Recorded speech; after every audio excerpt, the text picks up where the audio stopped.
নমস্কাৰ, আজি লৈছোঁ নতুন এটা ভিডিঅ'।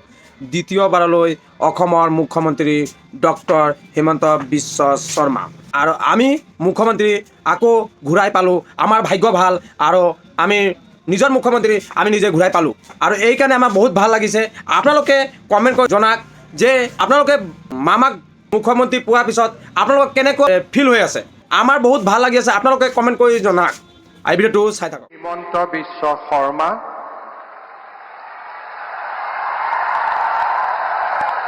ঈশ্বৰৰ নামত শপত লওঁ যে বিধিৰ দ্বাৰা স্থাপিত ভাৰতৰ সংবিধানৰ প্ৰতি মই প্ৰকৃত বিশ্বাস আৰু আনুগত্য পোষণ কৰিম।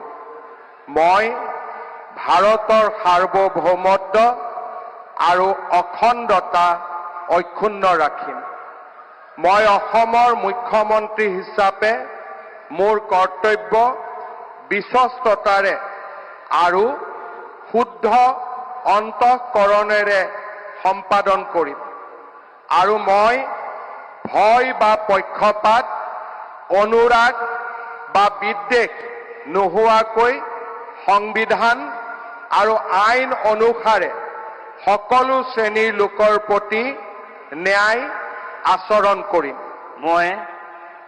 মই শ্ৰী হিমন্ত বিশ্ব শৰ্মা ঈশ্বৰৰ নামত শপত লওঁ যে মই অসমৰ মুখ্যমন্ত্ৰী হিচাপে মোৰ কৰ্তব্যৰ যথাযথ সম্পাদনৰ বাবে আৱশ্যক হোৱাৰ বাহিৰে মই এনে বিষয় যি অসমৰ মুখ্যমন্ত্ৰী হিচাপে মোৰ বিবেচনাৰ বাবে অনা হ'ব বা মোৰ জ্ঞাত হ'ব তেনে বিষয় মই কোনো ব্যক্তি বা ব্যক্তিসকলৰ ওচৰত প্ৰত্যক্ষ বা পৰোক্ষভাৱে অৱগত বা প্ৰকাশ নকৰিম।